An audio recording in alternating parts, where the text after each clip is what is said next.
Where are you guys from? Northern Ireland. Northern Ireland. Yeah. Lovely. Danny's favourite Irish accent. It's my favourite. Your Northern Irish is your favourite? Northern Ireland. Really? Yeah. First you, then me. No. Get out now. I thought you were joking with me. That's Go back to like a Wayne. See, that's a really good one. I've been watching a lot of Dairy Girls. Oh, have you? Can you actually understand that? Because can you actually understand no, their I'm watching accent? the subtitles. Yeah. I was going to say.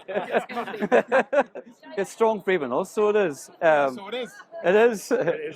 We're a Voyager, so it is. So we're here with Voyager from Australia, and it's so great to meet you all. Thank you. Yeah. Great to be here. We're from Australia, so it is. Don't you believe? Can I just say something? Obviously, last year I watched Australia Decides, and I was really upset, really gutted for you when you didn't get the ticket. But before Australia shared your song, obviously you shared your song, and just before that I did a live on my channel, Eurovision 365, and just before I says, I hope it's Voyager, because people were saying it might be Dami Eam and all that. But I said, I hope it's Voyager. Can I show you very quickly my reaction to that? Please. Hopefully you can understand it. So, let's see. We are getting the song right now. No. Here is the Australian entry for Eurovision 2023. It is! That's what I said. So, you probably can't hear it too well. Like, It is! It's Voyager! It's Voyager! Oh my God! Yes. So I was just obviously loving the fact that you had been selected. For yourselves, obviously, I was listening to you chatting at Israel Calling. Yeah. And it sounds like you were at the contest in 2019, I think you saw. In 2019, I was. Yeah. So it sounds like you're big fans of the contest. Huge. Probably Yeah. Ash and I are the biggest fans, I'd say. Biggest We have a fans, long history of watching the contest and having very late nights back of home. course, Yes. We have to put in the work back in Australia. Yeah. Well, speaking of late nights and maybe early mornings, obviously I watched the reveal of your song about 8 p.m. our time. So what have you got to say to all the Australians who got up about 2 a.m. to listen to your song? That was us as well. We feel your pain. 2:30 or 3 o'clock in the morning, wasn't it? Yeah. And you know what? Saying to your point, showing the video, there was part of me that didn't believe it until we saw it as You well. actually So I was saw going it. like, I hope it's us. I hope it's us. Can you imagine knowing it full well wasn't? but I didn't quite believe it yet. Can you imagine Dami Eam to come up? You're like, Eurovision is full of surprises. You just never know what's around the corner. why do you think Eurovision is so huge and so popular in Australia? Because it seems to be. Why do you think it is? Australia's a very diverse, multicultural country. Like all of us can trace our roots back to Europe in some way, shape, and form. And I think that goes for just many people in Australia. Yeah. It's got that. It's got the fact that it is the greatest show on earth. It's entertaining. It's spectacular. There's no reason not to watch it.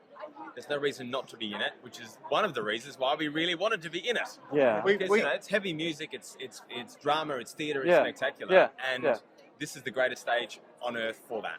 Yeah. We love a good party back home. We love a good event. And what bigger event than Eurovision? Absolutely.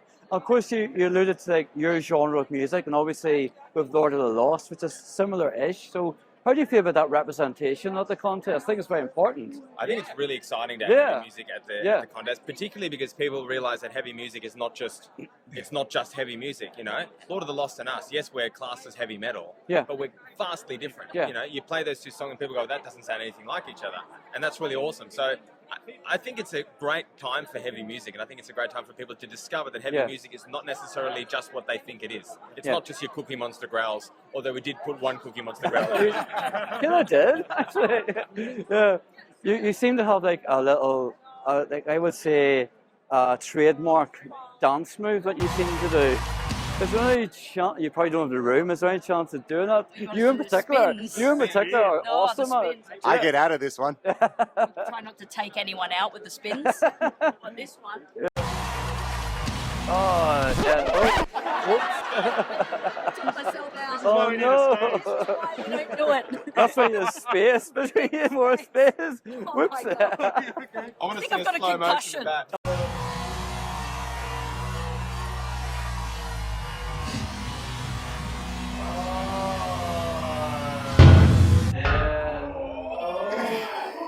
no. That started off really well.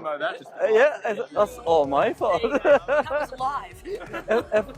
if and when Australia wins the Eurovision, where should it be held? I think it should be held in the wheat belt in a very small town called maybe Northam, I think. Northam, yeah. It's lovely. It's a 45 degrees. great local pub. Maybe York. There's a motor museum there. It's quite nice. Probably no arena. We'd have to build that one. There's a pub though. There's a pub. Yeah. Is there a big like field? 100 people in there, maybe. No, not even. Not even. Okay. Maybe just a desert, a salt flat, maybe. Yeah. If Daft Punk can play a concert in, what was it, YY or something? They played a concert in a tiny, it was like the album debut, then Eurovision can come to wherever in Australia. Absolutely. In fact, perhaps the pink lake that features in our video. There's plenty of space there. Yeah. I mean, one thing we have in Australia, it's space. Yeah. Well, I think we should go. I think we should go to Australia as well. I do. I think Australia should host the Eurovision if they win. It would be I actually think they should. Yeah. We'd all go. Do you know what I mean? Because you all seem to have to come to us, but we would go to you. You know. I think there'd be a few people that would not want to go. I would. I would definitely go. And then everyone in Europe can wake up early in the morning Yeah. to watch it. You can just shave a couple of letters off and host it in Austria.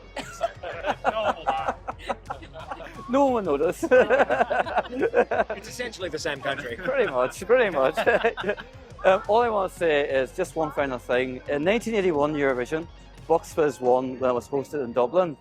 And one of the members of the group, Bobby, was given a 4-leaf clover to wear. So he wore it and then they won. So I'd love to give you all just a wee good luck charm. That's okay. That's okay. They're a bit shiny, that's the only thing. But but there's I can't wear shiny stuff actually. You don't like shiny stuff? It's a bit too flamboyant. So there's 5 there, so 1 for each of you. So Thank you. I just want Nice of you. you're welcome. I just want to say the best of luck to you as well for the contest. Obviously you enjoy tonight as well and have an awesome one. If we win, it's going to be all because of the clover. Yeah. Thank you so much. Yeah, you're very welcome. Stop acting like a win and give us 12 points.